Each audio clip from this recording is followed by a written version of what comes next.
Ever since the dawn of storytelling, the flashback has been one of the most effective ways to convey how past events played out while keeping a story set in the present, particularly since film is a visual medium, so it allows previous events to be shown rather than have a character or group of characters simply state what happened and risk boring the audience. And as I've said in other videos, there's just something about actually seeing how events played out that leaves a bigger impact on the viewer than somebody just recounting them. But that being said, how flashbacks are used in movies has changed over time, going from simply being a plot device to something with a lot more narrative possibilities. And today, I'd like to briefly go over how flashbacks have evolved over the course of cinema's history. And there will be spoilers and important plot points brought up for a few of the movies mentioned ahead. So in case there's something you've been meaning to watch and don't want ruined, you might just want to keep on the lookout. I won't be giving out any other spoiler warnings in this video. Okay, so just as a quick side note, I am not a film historian. I don't claim to know everything about flashbacks or really anything else when it comes to movies. So this video will only be a very basic history lesson based solely on my knowledge as a film lover. So in case you're looking for something more extensive and in-depth, this might not be the video for you. Alright. So with that out of the way, the flashback is a concept that actually predates cinema by a large margin, with many books and plays dedicating long passages to showing past events in great detail, as if they were set in the present and happening in real time, just as flashbacks do in movies. So when film did finally come around and start telling its own stories, it was only natural that the flashback would follow suit, as they are frankly a really effective narrative device that was simply too good not to use. Especially considering, as I said before, film is a visual medium, and would thus heavily benefit from being able to actually show what happened in the past. And for a long time, that's exactly what flashbacks did. If a certain event or important parts of a character's life needed to be shown to the audience, it was always revealed via flashback. It wasn't even all that rare for entire movies to be told in flashback, with the present only being important to the end of the story.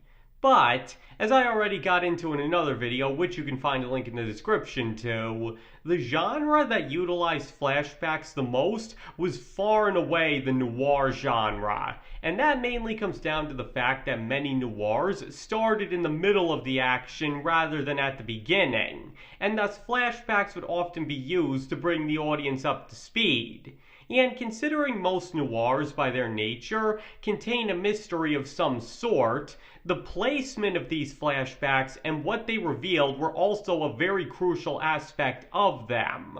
Now, obviously, plenty of other genres also used flashbacks to great effect, as they're one of the most commonly used narrative tools out there, but the point is that if there's one genre that's famous for its use of them, it's noir. But perhaps the most interesting thing to note about flashbacks is that throughout most of the golden age of Hollywood, from the 1930s to the late 1950s, flashbacks were always depicted as 100% truthful. If something was shown in a flashback, then that was always exactly how events really played out.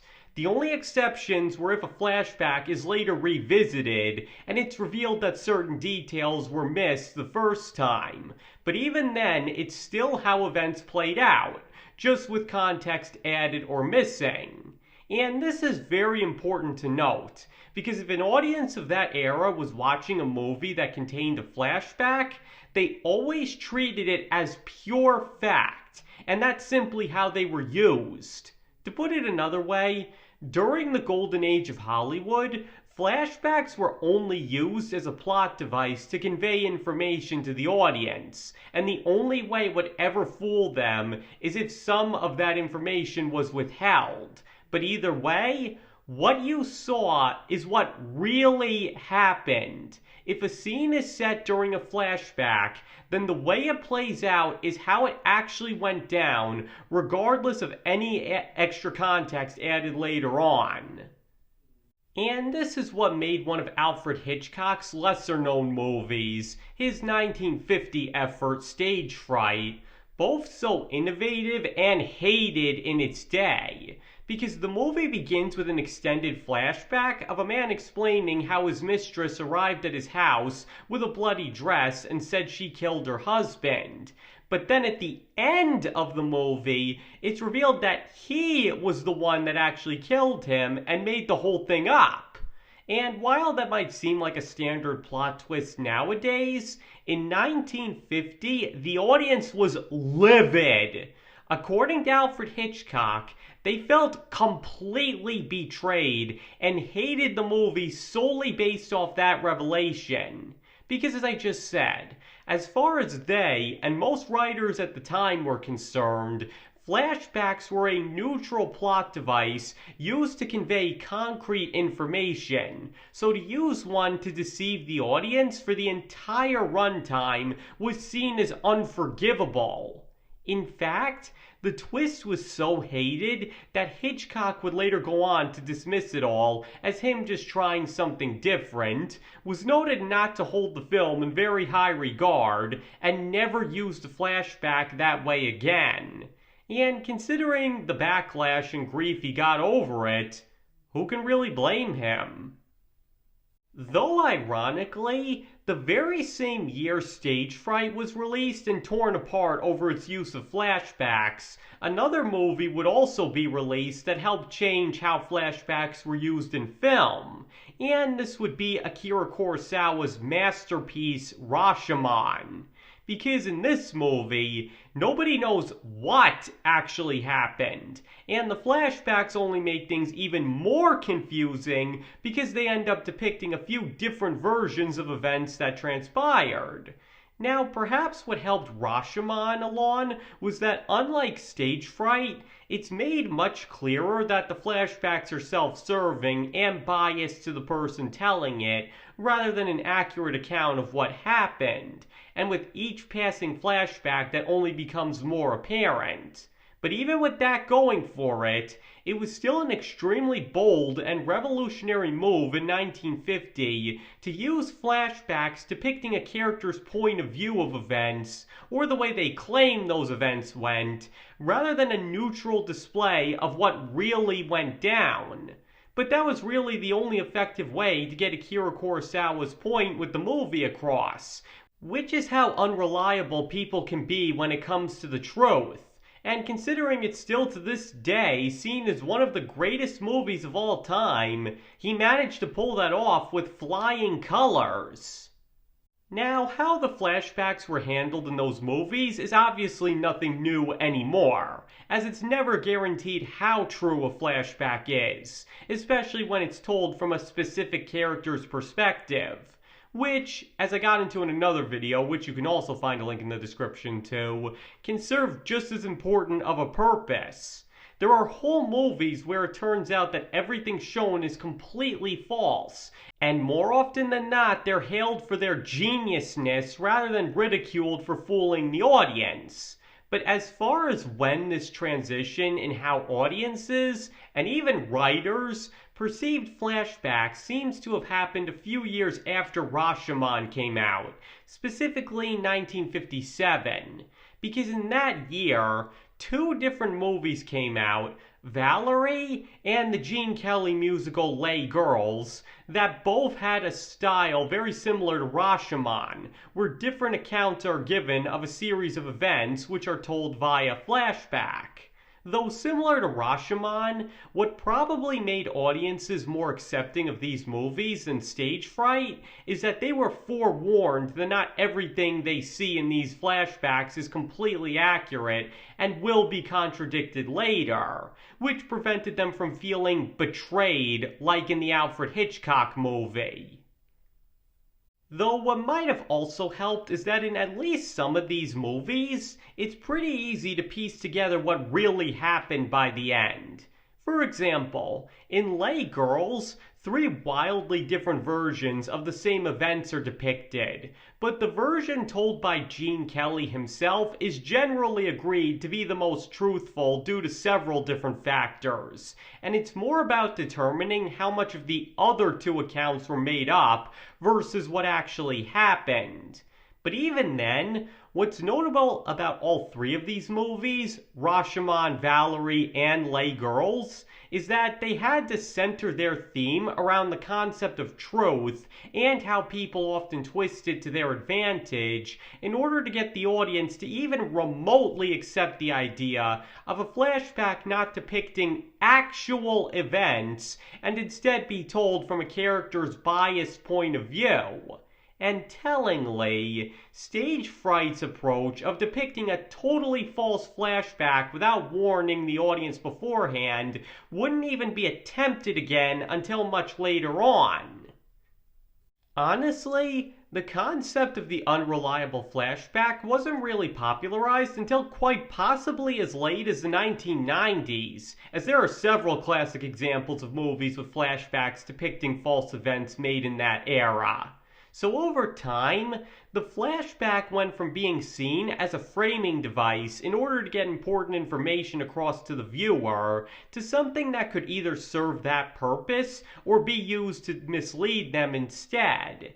And one has to admit, especially in mystery movies, that is a very effective way to keep your audience guessing, even if older films weren't immune to using some level of trickery with their flashbacks as well. Again, mostly through withholding context.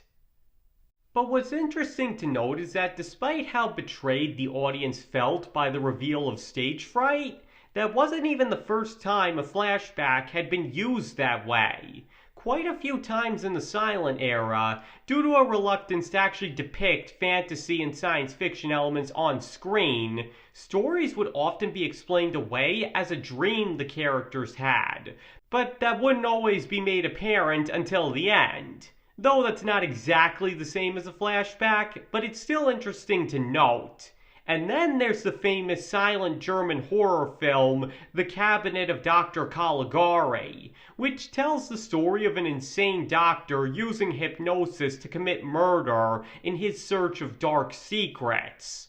Or at least, that's what it's presented as. Because as I got into in another video, which you can also find a link in the description to, in a twist that's just as effective today if you've never heard of it, it's revealed at the end that the main character is actually totally out of his mind and in an insane asylum, with the various characters in his story turning out to be other patients, and the actual doctor being both very sane and nice. So the entire movie, told supposedly in flashback, is basically just the delusional ramblings of a madman.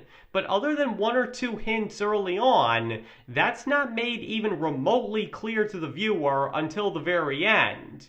So when you really look at it, even though it was rare, flashbacks have actually been used to fool audiences since the dawn of cinema.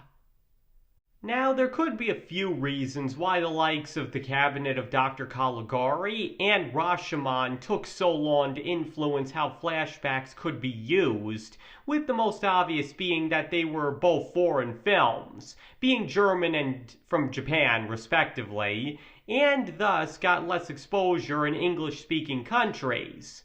Which is an important thing to consider, since the backlash to Stage Fright showed that American and British audiences simply weren't ready for flashbacks to be used as anything other than a plot device, and would take a while to warm up to them being used any other way, long after other countries had already used the concept to great effect.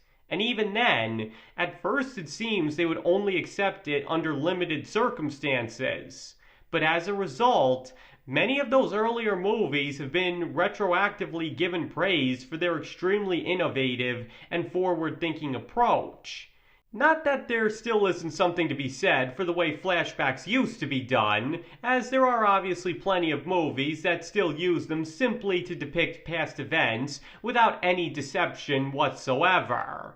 Because in the end, a flashback's main purpose is to get important information about the story across to the viewer, and whether or not that information is actually true is often irrelevant.